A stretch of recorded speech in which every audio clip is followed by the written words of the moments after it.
Pages long, it took me 1.5 seconds a page. May I have 5 minutes, Mr. We'll give you a little extra time. Your organization spends a lot of time. Thank you, I appreciate that. All right, I'm Dan Handelman with Portland Cop Watch, and I'm not going to read the prepared remarks that I've handed in. I'm just going to kind of give broad brush stuff. Hopefully you'll have some follow-up questions.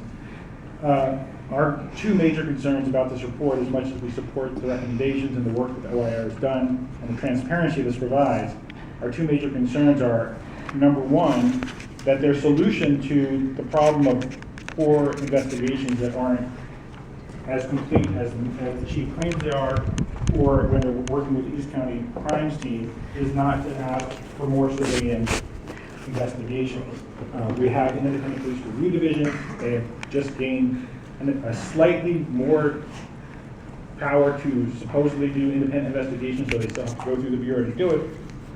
Many people in the community have been asking for years for these shootings and deaths to be investigated by civilians and not by other police. And that should be a recommendation from OIR, and it's not. The other thing is that in their last report, they covered the Keaton Notice case. This time they talked about the issue of Mr. Johnson, the man who had the seatbelt off. What wasn't mentioned is he was in the back seat of the car. And can anybody in this room raise their hand if you've ever been ticketed for having a seatbelt off in the back seat of a car? Anybody? Okay, so my question is, once the car was pulled over, the driver didn't have insurance. It was a Cadillac with no taillights. Was it racial profiling that they tried to ticket the man in the back seat who happened to be a black man, who then ran away from them when he realized that they knew he wasn't who he claimed to be? And he ended up dying because they thought he was faking being out of breath. Was it racial profiling? OIR group did not ask that question, even though we asked them to pursue that question after the Keaton Notice case.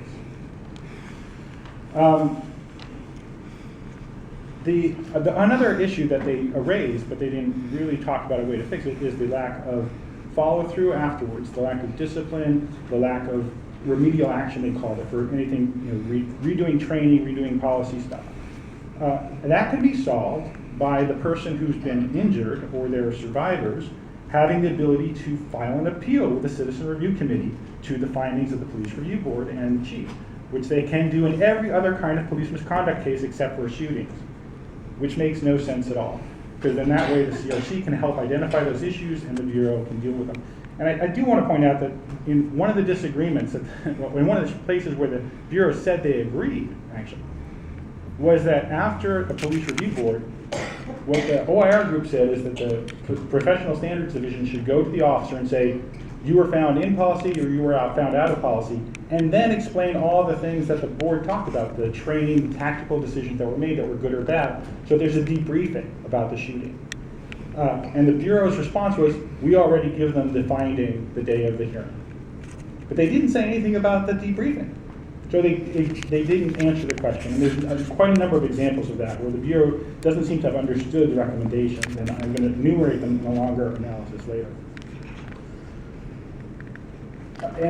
So we're also faced with this problem of how the OIR reports are generated in the first place. Historically, you may remember, when the IPR was first created, there was not going to be any look at shootings or deaths at all. And Jose Mejia was shot in a psychiatric hospital by Portland police, and the community demanded that there be a review of shootings. And what we ended up with is this outside agency coming in every year and looking at the shootings, and as the auditor described to you, it used to take a lot longer, and luckily we're almost caught up. We're at 2011, but it's 2014. These kinds of reviews should be happening as the investigation is happening. We shouldn't be waiting till after everything closed down. We would get more thorough investigations if somebody was looking over their shoulders appropriately. So on that note, IPR has been going out to the scenes of these shootings and sitting in on the investigation since 2010, yet their name is only mentioned once in this entire report and has nothing to do with the investigations. It has to do with a task force that was set up that they weren't invited to be part of. And I asked the OIR if they could include, and they said they would next time, how many times IPR has pushed the Bureau to ask more questions. How effective is it for us to have this independent agency involved in these investigations if the Bureau is not doing thorough investigation step. I also really want to point out that when Mr. Johnson died, one of the things that happened was he was already in a police car. he had run away from the original site. Other police officers followed the cops to that site, put him in their car, and then in the process of transferring him from one car to the other, there was a huge struggle, which may have led to his death. And I don't understand why, once he was in the police car, why didn't that police car just take him to the hospital or to jail? Which can I have another minute, Mr. President? Sure. Thank you very much.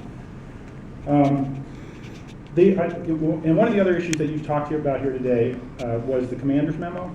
And while I understand why it's an important exercise for the supervisor of the officer involved in the shooting to go through and pull this all to one place, if you were to eliminate that step, then the community concerned that the commander, who has already recommended a finding, gets then to vote on the police review board and just has a second bite at the apple, we would not be concerned about that anymore, because then the commander will not be having a second bite. So I think you should strongly consider that recommendation to eliminate that step and find another way to do it.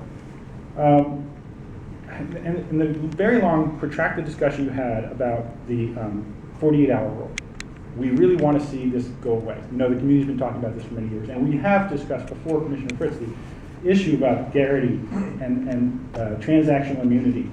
And what transactional immunity means is that if you compel the officer to say something, even if you get that information from some other place, you can't use it to prosecute that because you compelled that from them. So you could, in theory, separate the two investigations, have the administrative investigation only ask questions about their tactics, which has nothing to do with their criminal liability. Or, since we have seen 120 deadly force incidents in our 23 years of Portland Cop Watch, and only one indictment in the entire history of the Portland Police for a person who mistakenly loaded live rounds in a beanbag shotgun, maybe we could just not worry so much about the indictment, because it's never happening anyway. So let's just go ahead and compel the testimony on the day of the thing, on the day of the shooting, and we'll find out if the officer was out of policy right away.